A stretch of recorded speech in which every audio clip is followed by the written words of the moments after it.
आपने वह पंक्ति तो सुनी ही होगी, आवश्यकता ही आविष्कार की जननी है। कहने का मतलब यह है कि जब आवश्यकता होती है तो आविष्कार भी हो ही जाता है। कोई ना कोई किसी भी मुश्किल काम को आसान करने के लिए कुछ ना कुछ बना ही लेता है। दुनिया में जितने भी आविष्कार हुए हैं, उन सब में से मोबाइल का केस अलग है। इस वीडियो में हम यही समझेंगे कैसे। इसे समझने से पहले यह समझते हैं कि आविष्कार हमारे काम किस प्रकार आता है। दोस्तों, अपने पेचकस या स्क्रू ड्राइवर का इस्तेमाल तो किया ही होगा। चलिए सोचते हैं कि आप इसका इस्तेमाल कब करते हैं। जब भी आप देखते हैं कि कहीं कोई स्क्रू को टाइट करने की जरूरत है, आप अपने टूल बॉक्स से पेचकस निकलते हैं और इस्तेमाल में लेते हैं। फिर काम हो जाने के बाद उसे अपनी जगह पर वापस रख देते हैं। रुकिए, एक और उदाहरण देता हूं। आप सभी के घर में लाइट बल्ब तो होगी ही। इसका इस्तेमाल आप कैसे करते हैं? जब भी लगता है कि कमरे में रोशनी की आवश्यकता है, आप स्विच ऑन करते हैं और बल्ब जल जाती है। ऊपर के दोनों उदाहरण जो मैंने दिए, ध्यान देने वाली बात यह है कि जब हमें आवश्यकता होती है तब हम इनका इस्तेमाल करते हैं, और जब इसकी जरूरत नहीं होती तो यह अपनी जगह पर पड़ी होती है, बिना हमारा ध्यान खींचे। चलिए अब मोबाइल की बात करते हैं। एक क्रांतिकारी आविष्कार जिसने लोगों को और करीब लाया। चिट्ठियों के माध्यम से जो बात 15 दिनों में हो पाती थी, वह 1 मिनट में होने लगी। इमरजेंसी सिचुएशंस में तो मोबाइल की उपयोगिता और बढ़ जाती है। अब यह बात भी सही है कि अब मोबाइल फोन का इस्तेमाल सिर्फ कॉल करने के लिए नहीं होता है। इंटरनेट के आ जाने के बाद से मोबाइल फोन्स से आप 50 सेवाएं ले सकते हैं, जैसे कैब बुक करना, खाना मंगवाना, सामान खरीदना। इसके अलावा इंटरनेट से जानकारी हासिल करना तो है ही। अगर दूसरे आविष्कारों से तुलना करें तो आदर्श स्थिति तो यह होगी कि लोग काम के वक्त फोन का इस्तेमाल करें और बाकी समय वह अपनी उचित जगह रखी रहती। हां, मोबाइल फोन इतनी पर्सनल वस्तु बन चुकी है कि इसकी उचित जगह आपकी जेब हो सकती है, और यही से जन्म होता है एक वस्तु के सब्जेक्टिव इस्तेमाल का। नहीं समझे? रुकिए जरा और डिटेल से समझाता हूं। तो ऊपर जो 2 उदाहरण मैंने दिए, स्क्रू ड्राइवर और बल्ब के, वे ऑब्जेक्टिव इस्तेमाल में आए। जब काम लगा तो उसका इस्तेमाल किया, नहीं तो सामान अपनी जगह पर रखा रहा। और सभी लोग इनका एक तरह से ही इस्तेमाल कर सकते हैं, पर क्योंकि मोबाइल एक पर्सनल डिवाइस है, इसलिए सभी लोग इसका इस्तेमाल अलग अलग तरह से करते हैं।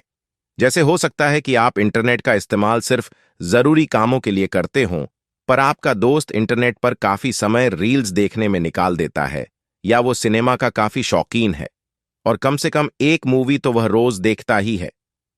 आपके टोकने पर कहता है कि मूवी देखने को वह समय की बर्बादी नहीं समझता, क्योंकि वह इसी क्षेत्र में करियर बनाना चाहता है। इसे ही सब्जेक्टिव इस्तेमाल कह सकते हैं। और इसी तरह एक मशीन एक निजी वस्तु बन जाती है। जैसे मेरा जूता, वैसे ही मेरा मोबाइल। दोस्तों, पिछले कुछ सालों में मोबाइल फोन का इस्तेमाल इतना ज्यादा हो गया है कि किसी किसी व्यक्ति को देखकर यह कह पाना मुश्किल है कि वह मोबाइल फोन चला रहा है या मोबाइल फोन उसको। कुछ उदाहरण देता हूं। मान लीजिए कि आप खाना खा रहे हैं। अचानक से आपके मोबाइल पर नोटिफिकेशन आता है और आप झट से खाने को किनारे करके फोन देखने लग जाते हैं।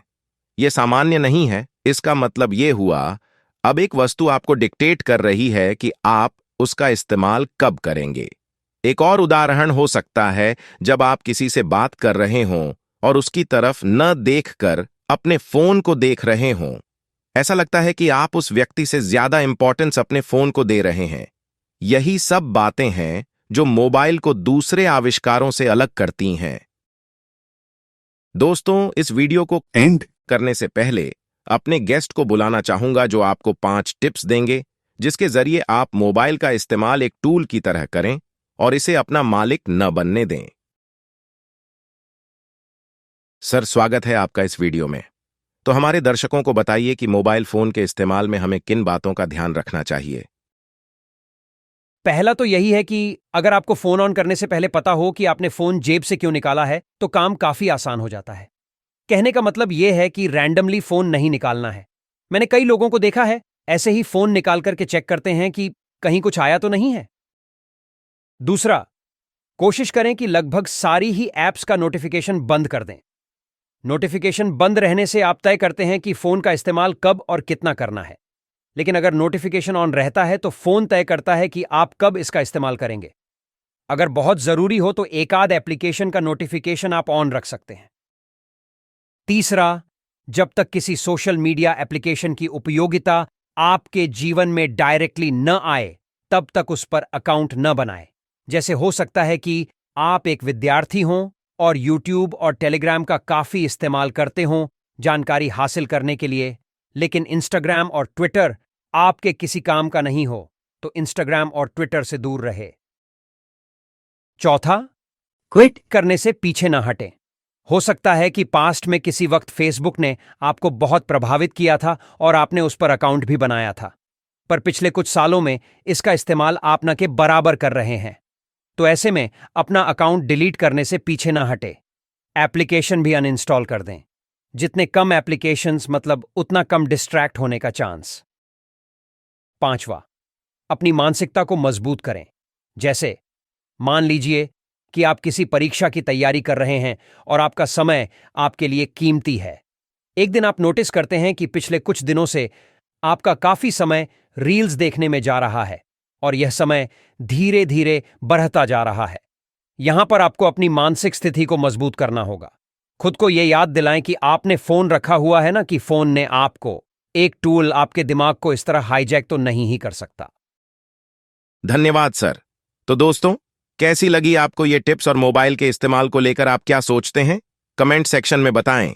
इस वीडियो को लाइक करें और ऐसे ही ज्ञानवर्धक वीडियोस के लिए इस चैनल को जरूर सब्सक्राइब करें।